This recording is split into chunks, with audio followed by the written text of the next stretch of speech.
মিরাজ এই লেভেলের ক্যাপ্টেন্সি করেছে, ন্যাশনাল টিমের ক্যাপ্টেন্সির উত্তাপটা টের পান কিনা? পরে ক্যাপ্টেন একটা থাকেন, পরে কথা হবে না, অনেক দেখেন আপনি যেটা বললেন যে সাকিব ভাইয়ের যে ইস্যুটা, এটা তো সম্পূর্ণটা আমরা সবাই জানি। এটা সাকিব ভাই থাকলে তো একটা ক্যাপ্টেনের জন্য অনেক ইজি হয়ে যায় টিম কম্বিনেশন করার ক্ষেত্রে। এবং যেহেতু এটা বোর্ডের সাথে আলোচনা চলছে, ক্রিকেট বোর্ডের ডিসিশন, এর আগেও আপনারা শুনেছেন যে সাকিব ভাইয়ের ব্যাপারে সবাই পজিটিভ আছে। বাট আমার কাছে মনে হয় যে যে প্রসেসগুলো আছে সেগুলো যদি সবাই হ্যান্ডেল করতে পারে তাহলে জিনিসটা ইজি হয়ে যাবে। সাকিব ভাইয়ের সাথে সবসময় আমার কথা হয়, খেলার বিষয় হয়, আমরা যখন ভালো খেলি আমাদেরকে অ্যাপ্রিসিয়েট করে, এবং ক্রিকেটের বিষয়ে অনেক কথা হয়। আসার বিষয়ে আসলে কি কথা হচ্ছে? আসার বিষয় এখন এটা তো আমরা মনে করেন কি যে এটা একটা কথার মাধ্যমে হচ্ছে। এখন এটা ডিসিশন তো সম্পূর্ণটা আপনারা জানেন যে ক্রিকেট বোর্ড এবং যারা ওনার যে ইস্যুটা আছে, এই জিনিসটা আমার কাছে মনে হয় যে তাদের যদি এই জিনিসটা ইস্যুটা সলভ করে তাহলে ওনার জন্য খেলাটা ইজি হয়ে যাবে। আর অ্যাজ এ ক্যাপ্টেন হিসাবে এরকম একটা প্লেয়ার যদি টিমে থাকে, এটা আমার জন্য অনেক ইজি হয়ে যাবে। মিরাজ এই লেভেলের ক্যাপ্টেন্সি করেছে, ন্যাশনাল টিমের ক্যাপ্টেন্সির উত্তাপটা টের পান কিনা?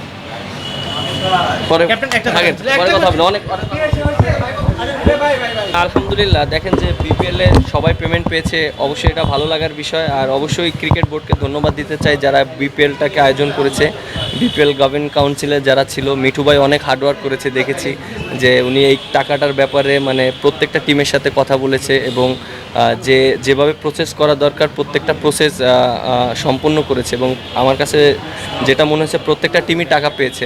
আর আজকে আমরা সিলেটও পেলো টাকা, এবং প্রত্যেকটা প্লেয়ার অনেক হ্যাপি আছে। আর এবার বিপিএলটা অনেক ভালো হয়েছে। বিসিএলের যে প্রিপারেশনটা ছিল, এটা একটা খুব ভালো একটা প্রিপারেশন ছিল আমার কাছে মনে হয়। আমরা ওখানে ম্যাচ খেলেছি, দেখেন রাজশাহী বগুড়া আমরা যেখানে খেলেছি উইকেটটা অনেক ভালো ছিল। দেখেন গতকালকে কিন্তু প্রায় 322-এর মতন চেঞ্জ হয়েছে।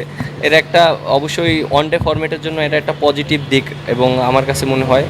আর আপনি দেখেন বগুড়ার যেখানে খেলা হয়েছে ওখানে 300 রানের স্কোর হয়েছে। বাট আমি অনেক হ্যাপি যে এরকম বড় স্কোর হচ্ছে, ব্যাটসম্যানরা রান পাচ্ছে এবং সবাই একটা কম্পিটিশনের ভিতরে আছে। সো আমার কাছে মনে হয় এরকম যদি কম্পিটিশন থাকে দেশের ক্রিকেট আরও অনেক ডেভেলপ হবে। দেখেন এখন তো বিসিএল খেলা চলছে, এখন সামনে যেহেতু আমাদের ওডিআই অনেক ম্যাচ আছে, সো আমরা ওইভাবে প্ল্যান করব, আমরা ওইভাবে বসে একটা সুন্দর একটা সেট আপ করবো যেহেতু সামনে ওয়ার্ল্ড কাপ আছে।